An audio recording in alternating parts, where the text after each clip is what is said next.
नमस्ते दोस्तों, आशा है आप सब स्वस्थ और बहुत अच्छे होंगे। आज हम जानेंगे शांत मस्तिष्क की शक्तिशाली शक्तियाँ।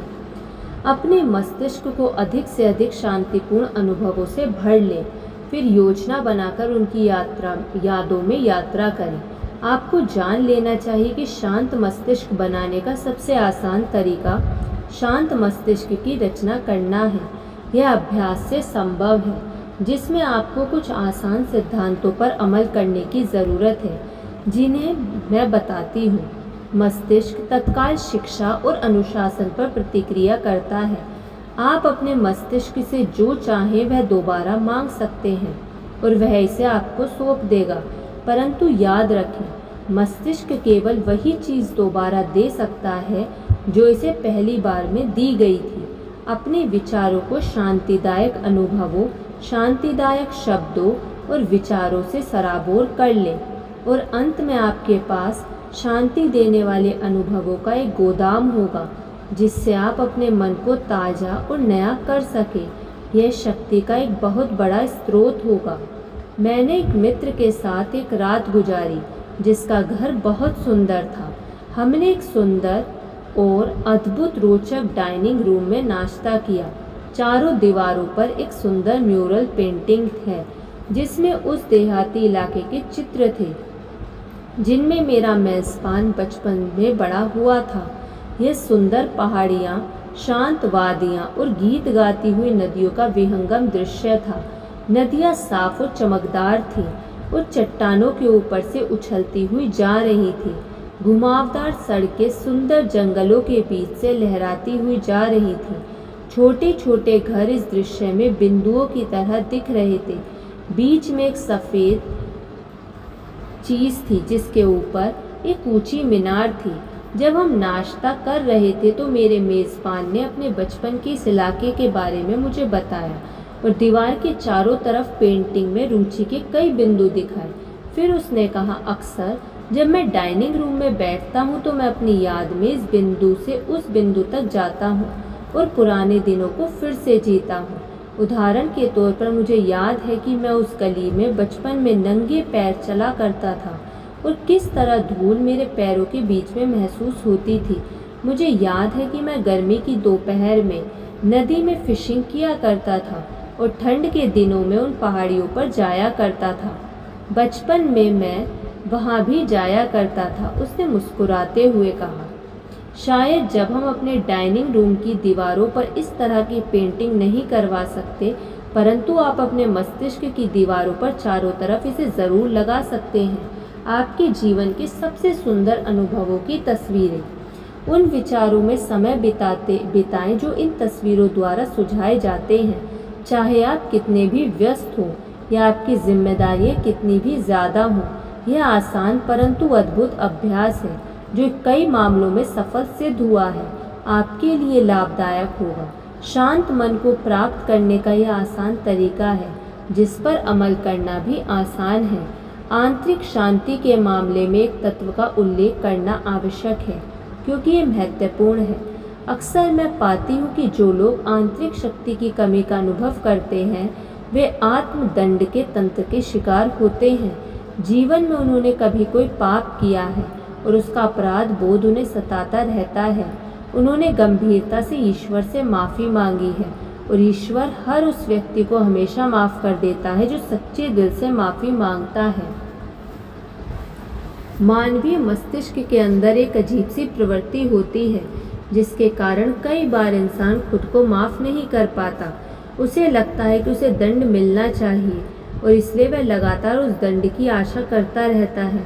इसका परिणाम यह होता है कि उसे हमेशा डर बना रहता है कि कुछ बुरा होने वाला है।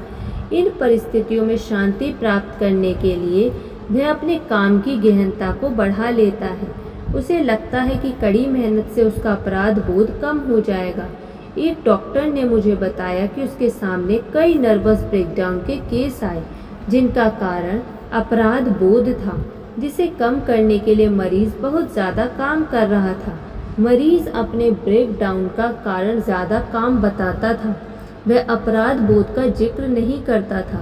परंतु डॉक्टर ने कहा, अगर उनका अपराध बोध पूरी तरह समाप्त हो गया होता तो यह लोग ज़्यादा काम से बीमार नहीं हुए होते।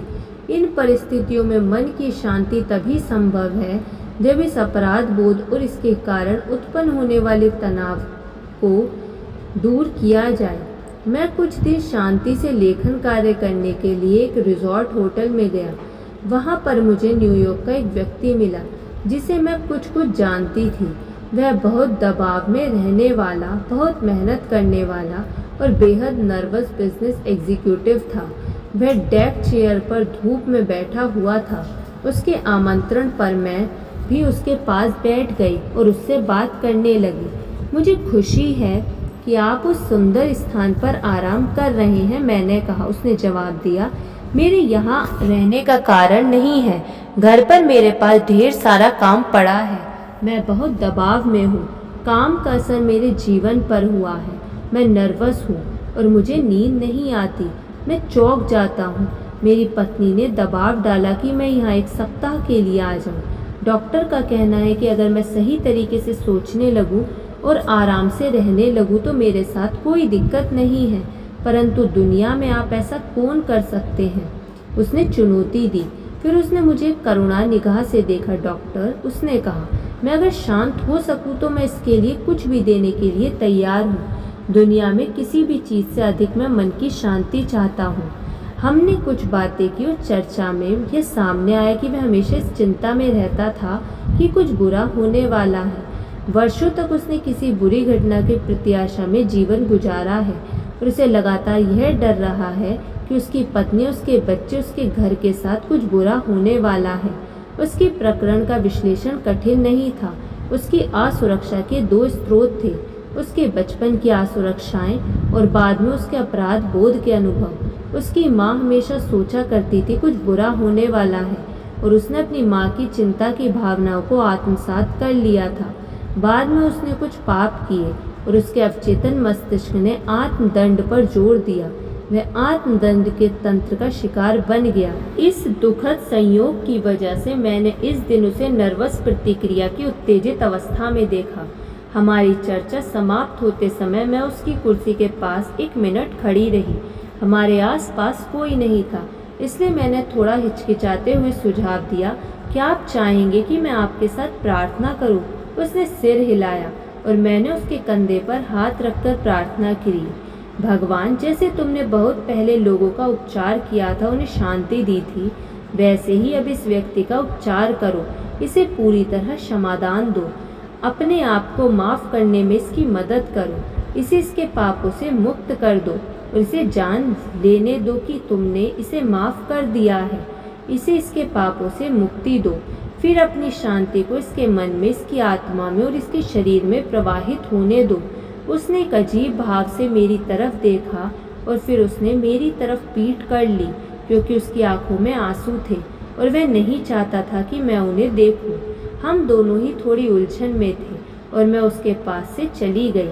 महीनों बाद मैं उससे फिर मिली और उसने कहा, उस दिन जब आपने मेरे लिए प्रार्थना की थी तो मेरे साथ कुछ हुआ। मुझे शांति का अजीब सा अनुभव हुआ। और उसने आगे कहा, उपचार का भी। वह अब नियमित रूप से भगवान के पास जाता है। वह ईश्वर के नियमों का पालन करता है और उसकी सक्रिय शक्तियाँ प्रचुर हो चुकी है। वह एक स्वस्थ और सुखी व्यक्ति है क्योंकि उसके दिल और दिमाग में शांति है। धन्यवाद। आपको ये वीडियो कैसी लगी कमेंट करके ज़रूर बताइएगा। यदि आपने अभी तक इस चैनल को सब्सक्राइब नहीं किया तो सब्सक्राइब कर लीजिए और इस वीडियो को लाइक कर दीजिए। धन्यवाद।